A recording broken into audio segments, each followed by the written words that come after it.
கடந்த சில தினங்களாக நெல்லை மாவட்டத்தில் வெயில் வாட்டி வதைத்த நிலையில் இன்று கனமழை பெய்ததால் பொதுமக்கள் மகிழ்ச்சி அடைந்தனர். சாலைகளில் மழைநீர் பெருக்கெடுத்து ஓடியதால் வாகன ஓட்டிகள் சிரமத்திற்கு உள்ளாகினர். கனமழையின் காரணமாக நெல்லை நயினார்குளம் கரை பகுதியில் இருந்த மரம் சாலையில் முறிந்து விழுந்தது. இதனால் போக்குவரத்து துண்டிக்கப்பட்டது. தீயணைப்புத் துறையினர் மரத்தை அகற்றும் பணியில் ஈடுபட்டுள்ளனர்.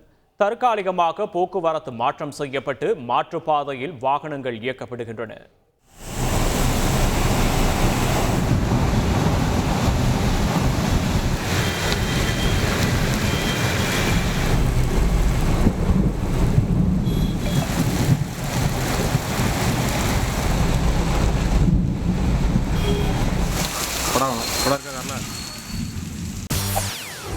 செய்திகளை உடனுக்குடன் தெரிந்து கொள்ள உடனே சப்ஸ்கிரைப் பண்ணுங்க.